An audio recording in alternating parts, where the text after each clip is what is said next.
Hello दोस्तों, अगर आप यूपी पुलिस कांस्टेबल की तैयारी कर रहे हैं तो ये क्लास आपके लिए बहुत ही महत्वपूर्ण है। इस क्लास में हम आपके लिए लेकर के आए हैं 40 इम्पोर्टेंट जीके जीएस जो कि इस प्रकार से डिजाइन किया गया इस क्लास का कि 80% जो क्वेश्चन आपका होगा वह प्रीवियस ईयर रखा गया है और 20% क्वेश्चन जो है एग्जाम ओरिएंटेड यानी कि जिसको एग्जाम में आने की ज़्यादा संभावना है वैसा प्रश्न को रखा गया है।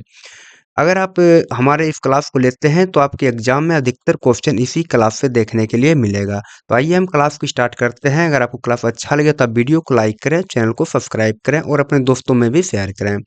आज का पहला क्वेश्चन बोला गया है कि किस सुल्तान ने भारत में इक्तादारी प्रथा का प्रचलन शुरू किया? तो यहाँ से जो आपका उत्तर होगा वह हो जाएगा इल्तुतमिश। यानी कि इल्तुतमिश ने जो है भारत में जो है इक्तादारी प्रथा का प्रचलन को स्टार्ट किया था।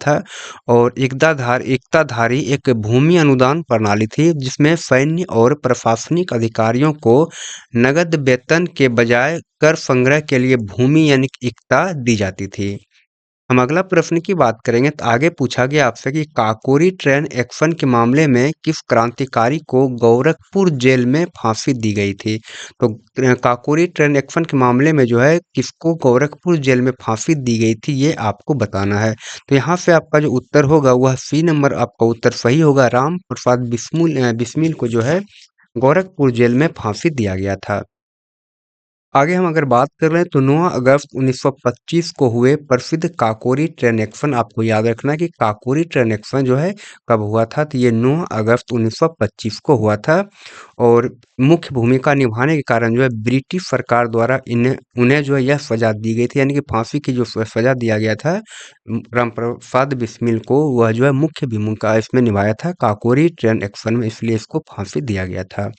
अगला प्रश्न की हम बात करेंगे तो सत्यार्थ प्रकाश पुस्तक के लेखक कौन है? आपसे देखिए पूछा गया यहाँ पे कि सत्यार्थ प्रकाश पुस्तक के लेखक कौन है? जो आपका उत्तर यहाँ पे हो जाएगा वह है ए नंबर ऑप्शन सही होगा। दयानंद सरस्वती जो है यह सत्यार्थ प्रकाश पुस्तक के लेखक हैं। अगर हम इसके बारे में थोड़ा बात कर लें तो यह आर्य समाज का प्रमुख ग्रंथ है। कौन सा समाज का? तो आर्य समाज का जो है प्रमुख ग्रंथ है सत्यार्थ प्रकाश, जिसे स्वामी दयानंद सरस्वती ने 1875 ईस्वी में हिंदी भाषा में लिखा था। आपको याद रखना है कि सत्यार्थ प्रकाश को कब लिखा गया? तो 1875 ईस्वी में लिखा गया था। अगला प्रश्न की हम बात करेंगे तो उत्तर प्रदेश के किस जिले में सर्वाधिक विधानसभा सीटें यानी कि 12 सीट है? तो उत्तर प्रदेश में जो है सबसे ज़्यादा सीट कौन से जिले में है? 12 सीट, तो यह जो है प्रयागराज जिले में है। आपका जो उत्तर होगा यहाँ पे सी नंबर आपका उत्तर यहाँ पे सही हो जाएगा। और उत्तर प्रदेश में विधानसभा का कुल सीट के बारे में आपसे पूछा तो आप बताएंगे कि 403 सीट है। और जनसंख्या के आधार पर सबसे बड़ा जिला होने के कारण जो है प्रयागराज में सर्वाधिक 12 सीटें हैं। अगला प्रश्न है कि पीतल किसका मिश्र धातु है? तो पीतल जो है किसका मिश्र धातु है यह आपको बताना है। तो यह जो है तांबा और जस्ता का मिश्र धातु है पीतल। आपका जो उत्तर यहाँ पे होगा डी नंबर आपका उत्तर यहाँ पे सही हो जाएगा। और बात करेंगे पीतल का तो यह एक टिकाऊ मिश्र धातु है जिसका उपयोग मुख्य रूप से बर्तन हो गया और सजावटी वस्तुएं और संगीत वाद्य यंत्र बनाने में के लिए किया जाता है। अगला प्रश्न की बात करेंगे तो आगे है उत्तर प्रदेश का कौन सा नृत्य कथक के समान माना जाता है? उत्तर प्रदेश का जो है कौन सा नृत्य जो कि कथक के समान माना जाता है? तो आपका जो उत्तर यहाँ पे हो जाएगा वह हो जाएगा ऑप्शन नंबर सी नटबरी। आपका उत्तर यहाँ पे सही हो जाएगा। और नटबरी जो है नटबरी नृत्य वह भगवान कृष्ण की कथाओं से प्रेरित है और इसमें हाव भाव और मुद्राएं कथक शास्त्रीय नृत्य से बहुत मेल खाती है।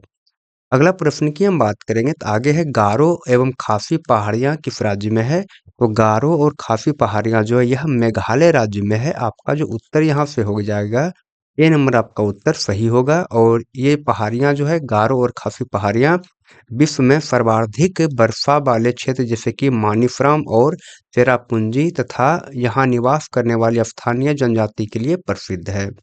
अगला प्रश्न की हम बात करेंगे तो 1936 में अखिल भारतीय किसान सभा का पहला सम्मेलन जो है उत्तर प्रदेश में कहाँ पर हुआ था? यानी आपको देखिए क्या बताना है कि 1936 में जो अखिल भारतीय किसान सभा का पहला सम्मेलन उत्तर प्रदेश में हुआ था वह उत्तर प्रदेश में कहाँ पर हुआ था ये आपको बताना है। तो आपका जो उत्तर यहाँ पे हो जाएगा ऑप्शन नंबर डी आपका उत्तर लखनऊ सही हो जाएगा। और किसानों के अधिकार की रक्षा के लिए जो है स्थापित है इस सभा की अध्यक्षता स्वामी सहजानंद सरस्वती ने की थी। आपको याद रखना है कि 1936 में जो पहला अखिल भारतीय किसान सभा का पहला सम्मेलन लखनऊ में जो हुआ था, उसकी अध्यक्षता को स्वामी सहजानंद सरस्वती ने किया था। अगला प्रश्न की हम बात करेंगे तो जिम कॉर्बेट नेशनल पार्क किस राज्य में स्थित है? तो जिम कॉर्बेट नेशनल पार्क जो है यह उत्तराखंड में स्थित है। आपका जो उत्तर यहाँ पे होगा वह ए नंबर उत्तर आपका सही हो जाएगा। और 1936 में स्थापित यह भारत का सबसे पुराना राष्ट्रीय उद्यान है, जिसे मूल रूप से हेली नेशनल पार्क के नाम से जाना जाता था। पहले जो है इसको हेली नेशनल पार्क के नाम से जाना जाता था, जिम कॉर्बेट नेशनल पार्क को। और इसका स्थापना कब हुआ है? तो 1936 में हुआ है और भारत का सबसे पुराना राष्ट्रीय उद्यान है, आपको ये भी याद रखना है। हम अगला प्रश्न की बात करेंगे तो आगे बोला गया है कि अकबर के दरबारी बीरबल जिसका मूल नाम क्या था? तो महेशदास। पहली बात तो आपको ये याद रखना है कि अकबर के दरबारी जो बीरबल था उसका मूल नाम क्या था? तो आपको याद रखना है महेशदास था। का जन्म जो है उत्तर प्रदेश में कहाँ पे हुआ था? यानी कि बीरबल का जो जन्म है उत्तर प्रदेश में कहाँ पर हुआ था, ये आपको बताना है। तो आपका जो उत्तर हो जाएगा वह कालपी जालौन। आपका उत्तर यहाँ पे सी नंबर सही होगा, कालपी जालौन। अगर हम बात कर लें तो बीरबल जो है अकबर के नवरत्नों में से एक थे और पूरे भारतीय इतिहास में अपनी बुद्धिमत्ता और ये हास्य के लिए प्रसिद्ध थे। हम अगला प्रश्न की बात करेंगे तो आगे है उत्तर सूर्य में सबसे पर्याप्त मात्रा में पाया जाने वाला तत्व, यानी कि सूर्य में जो है सबसे पर्याप्त मात्रा में पाया जाने वाला तत्व कौन सा है, ये आपको बताना है। तो आपका जो उत्तर यहाँ से हो जाएगा वह है हाइड्रोजन। आपका उत्तर सही होगा, ऑप्शन नंबर यहाँ पे सी बिल्कुल सही है। और सूर्य में लगभग जो है 73% हिस्सा किसका होता है? तो हाइड्रोजन गैस का होता है।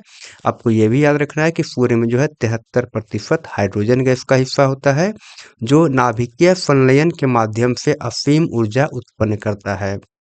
यानी कि सूर्य में जो ऊर्जा आता है कहाँ से आता है? तो नाभिकीय संलयन के माध्यम से आता है, आप इसे भी याद रखेंगे।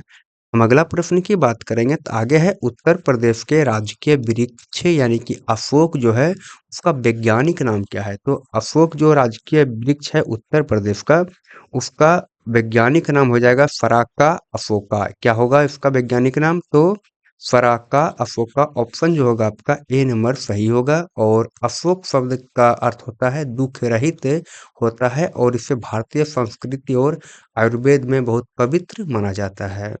हम अगला प्रश्न की बात करेंगे तो आगे है यहाँ पे कि क्षय रोग से कौन सा अंग प्रभावित होता है? तो क्षय रोग से जो है फेफड़ा प्रभावित होता है। यहाँ पे जो आपका उत्तर होगा डी नंबर बिल्कुल सही हो जाएगा। और क्षय रोग यानी कि इसे हम टीबी भी कहते हैं, ये कौन से बैक्टीरिया के नामक कौन से बैक्टीरिया से होता है? तो माइकोबैक्टीरियम ट्यूबरकुलोसिस बैक्टीरिया के द्वारा होता है। आपको ये भी याद रखना है कि टीबी रोग जो है या तो क्षय रोग जो है कौन से जीवाणु के कारण होता है या बैक्टीरिया के कारण होता है? तो माइकोबैक्टीरियम ट्यूबरकुलोसिस के द्वारा होता है और जो मुख्य रूप से सांस के माध्यम से फेफड़ों पर हमला करता है।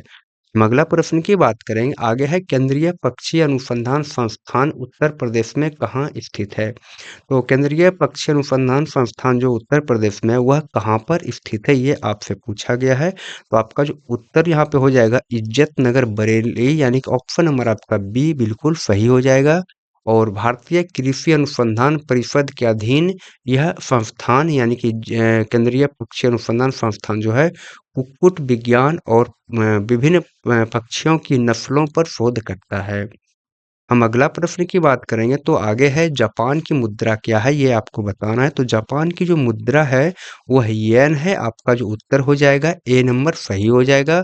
और जापानी येन जो है वैश्विक विदेशी मुद्रा बाजार में अमेरिकी डॉलर और यूरो के बाद सबसे अधिक कारोबार वाली मुद्राओं में से एक है। हम अगला प्रश्न की बात करेंगे आगे बोला गया है कि इको टूरिज्म को बढ़ावा देने के लिए उत्तर प्रदेश के किस जलप्रपात पर स्काई वॉक यानी कि शीशे का पुल बनाया गया है, ये आपको बताना है। तो आपका जो यहाँ से उत्तर हो जाएगा वह हो जाएगा आपका उत्तर तुलसी जलप्रपात जो कि चित्रकूट में है। आपका उत्तर यहाँ पे डी नंबर सही होगा। तुलसी जलप्रपात जो कि कहाँ पे है, तो चित्रकूट में है। और जो है यहाँ पे तुलसी जलप्रपात जो है उत्तर प्रदेश का पहला ग्लास ब्रिज, यानी कि जो यहाँ पे स्काई वॉक जो बनाया गया है वह उत्तर प्रदेश का पहला ग्लास ब्रिज है, जिसे पर्यटकों को प्राकृतिक दृश्यों का रोमांचक अनुभव देने के लिए बनाया गया है। हम अगला प्रश्न की बात करेंगे। आगे है, मार्स गैस किसे कहा जाता है? तो मार्स गैस जो है वह किसे कहते हैं? तो मार्स गैस जो है मीथेन को कहते हैं। आपका जो उत्तर होगा यहाँ पे सी नंबर सही होगा। और आप याद रखेंगे कि दलदली इलाके में जो है कार्बनिक पदार्थों के सड़ने से प्राकृतिक रूप से मीथेन, यानी कि मीथेन का फॉर्मूला याद रखेंगे, CH4 होता है। और ये क्या है, दलदली इलाकों में मीथेन गैस क्या होता है, उत्पन्न होता है। और मीथेन गैस को जो है मार्स गैस भी कहते हैं। आपको बिल्कुल अच्छी तरह से याद रखना है। अगला प्रश्न है कि उत्तर प्रदेश के किस जिले में पहली हाइड्रोजन बस सेवा शुरू की गई है? उत्तर प्रदेश के कौन सा जिला में जो है पहली हाइड्रोजन बस सेवा शुरू की गई है, ये आपको बताना है। तो आपका जो उत्तर यहाँ पे हो जाएगा वह ऑप्शन नंबर सी हो जाएगा। वाराणसी में जो है पहली हाइड्रोजन बस सेवा को शुरू किया गया है। और शहरी प्रदूषण को कम करने और हरित ऊर्जा को बढ़ावा देने के लिए जो है यह पहल NTPC यानी कि नेशनल थर्मल पावर कॉरपोरेशन के सहयोग से शुरू किया गया है। अगला प्रश्न है, यहाँ पे भूर या भूड नामक मिट्टी रेत के टीले उत्तर प्रदेश के किस क्षेत्र में मिलती है? यानी कि भूर या भूड नामक जो है मिट्टी यानी कि रेत के टीले जो है उत्तर प्रदेश के किस क्षेत्र में मिलता है, ये आपको बताना है। आपका जो उत्तर होगा यहाँ पे गंगा के ऊपरी मैदानों में यह मिलता है। ऑप्शन नंबर आपका बी सही होगा। और यह मिट्टी जो है हवा द्वारा उड़ाई गई रेत के जमा होने से बनती है, जिसमें जल धारण की क्षमता कम होती है। अगला प्रश्न की बात करेंगे तो गुटनिरपेक्ष आंदोलन की स्थापना किस वर्ष हुई? तो गुटनिरपेक्ष आंदोलन की जो स्थापना है वह 1961 ईस्वी में हुई थी। आपका जो उत्तर यहाँ से हो जाएगा डी नंबर आपका उत्तर सही होगा। और अगर हम इसके बारे में बात करेंगे तो गुटनिरपेक्ष आंदोलन यानी कि NAM की स्थापना जो है शीत युद्ध के दौरान बेलग्रेड में हुई थी। आपको बिल्कुल याद रखना होगा कि गुटनिरपेक्ष आंदोलन की स्थापना जो है कहाँ पे हुई थी, तो आपको याद रखना है बेलग्रेड में हुई थी। और बोला गया यहाँ पे कि जिसमें भारत के प्रधानमंत्री जवाहरलाल नेहरू की प्रमुख भूमिका थी। हम अगला प्रश्न की बात करेंगे तो आगे है, पुष्यमित्र शुंग द्वारा दो अश्वमेध यज्ञ कराए जाने का प्रमाण उत्तर प्रदेश के किस अभिलेख में मिलता है? तो यह जो है उत्तर प्रदेश के कौन सा अभिलेख में मिलता है, तो ये आपको बताना है। तो यह जो है अयोध्या अभिलेख में मिलता है कि पुष्यमित्र शुंग के द्वारा दो गो जो अश्वमेध यज्ञ कराए गए थे उसका प्रमाण मिलता है। अगर हम बात कर लें तो पुष्यमित्र शुंग ने मौर्य वंश के अंतिम शासक बृहदत्त की हत्या कर शुंग वंश की स्थापना किया था। तो यहाँ से देखिए कई क्वेश्चन बनता है कि पुष्यमित्र शुंग ने जो है किसको हराया था, किसकी हत्या किया था, तो बृहदत्त की हत्या किया था। और मौर्य वंश का अंतिम शासक कौन था, तो बृहदत्त था। और जो है शुंग वंश की स्थापना पुष्यमित्र शुंग ने किया था। और ब्रह्मण्यवादी वैदिक धर्म को पुनर्जीवित किया था। अगला प्रश्न है कि बिरंजक चूर्ण का व्यापारिक नाम क्या है? तो बिरंजक चूर्ण का जो है व्यापारिक नाम वह है क्या, ब्लीचिंग पाउडर। क्या है व्यापारिक नाम इसका, तो ब्लीचिंग पाउडर है बिरंजक चूर्ण का व्यापारिक नाम। और इसको बोलते हैं क्या, तो कैल्शियम हाइपोक्लोराइड यानी कि CaOCl2, यह है बिरंजक चूर्ण या ब्लीचिंग पाउडर का फॉर्मूला। आप इसे याद रखेंगे। और इसे क्या कहते हैं, तो ब्लीचिंग पाउडर कहा जाता है, जो मुख्य रूप से पीने के पानी को शुद्ध करने और कपड़ों को रंगहीन करने के काम में आता है बिरंजक चूर्ण। अगला प्रश्न है कि ओबरा ताप विद्युत केंद्र की स्थापना किस देश के सहयोग से की गई? तो ओबरा जो ताप विद्युत केंद्र है उसकी जो स्थापना है वह किस देश के सहयोग से किया गया है, वह आपको बताना है। यह जो है सोवियत रूस के सहयोग से किया गया। आपका जो उत्तर होगा यहाँ पे बी नंबर उत्तर आपका सही होगा। और ये कहाँ पे है, तो उत्तर प्रदेश के सोनभद्र जिले में है। तो सोनभद्र जिला में स्थित है Obra thermal power plant Uttar Pradesh में बिजली उत्पादन का एक प्रमुख स्रोत है, जो 1960 के दशक में स्थापित हुआ था। और आपको याद रखना है कि ओबरा ताप विद्युत केंद्र उत्तर प्रदेश में है। और उत्तर प्रदेश के कौन से जिले में, तो सोनभद्र जिले में। और यह इसकी जो स्थापना है किसके सहयोग से किया गया है, तो यह जो है सोवियत रूस के सहयोग से किया गया है। हम अगला प्रश्न की बात करेंगे तो आगे है जिप्सम का व्यापारिक नाम क्या है? तो जिप्सम का जो है व्यापारिक नाम वह आपको बताना है। तो जिप्सम का जो व्यापारिक नाम है वह हो जाएगा कैल्शियम सल्फेट। आपका जो उत्तर यहाँ से बनेगा ए नंबर आपका उत्तर यहाँ पे सही हो जाएगा। और जिप्सम का फॉर्मूला के बारे में आप याद रखेंगे, इसका फॉर्मूला होता है CaF4 इंटू 2H2O। यह है जिप्सम का फॉर्मूला। और इसका जो है उपयोग किस में होता है तो सीमेंट उद्योग में होता है और उर्वरक में भी होता है और प्लास्टर ऑफ पेरिस को बनाने में जिप्सम का प्रयोग किया जाता है। अगला प्रश्न है उत्तर प्रदेश राजस्व संहिता विधानमंडल में किस वर्ष पारित हुआ? यानी कि उत्तर प्रदेश राजस्व संहिता जो है वह उत्तर प्रदेश के विधानमंडल में किस वर्ष से पारित हुआ ये आपको बताना है। तो यह जो है 2006 ईस्वी में पारित हुआ। आपका जो उत्तर यहाँ से होगा वह बी नंबर सही होगा। और इस आधुनिक संहिता ने 1901 के अंग्रेज के समय के पुराने भूमि और राजस्व कानूनों को समाप्त कर किसानों के लिए नियमों को सरल बनाया था। अगला प्रश्न है कि लूनर कास्टिक का रासायनिक नाम क्या है? तो लूनर कास्टिक का जो रासायनिक नाम है वह है सिल्वर नाइट्रेट। क्या हो जाएगा इसका रासायनिक नाम? तो सिल्वर नाइट्रेट हो जाएगा। और आपको याद रखना है कि सिल्वर नाइट्रेट का फॉर्मूला क्या होता है? यह होता है AgNO3। यह सिल्वर नाइट्रेट। और इसका जो उपयोग है चिकित्सा के अलावा जो है भारत में चुनाव के दौरान मतदाताओं की उंगलियों पर लगाई जाने वाली अमिट स्याही बनाने में होता है। आपको याद रखना है कि जब चुनाव के दौरान जब वोटिंग के दौरान जो उंगली पे जो निशान लगाया जाता है स्याही का, वह स्याही कौन सा होता है?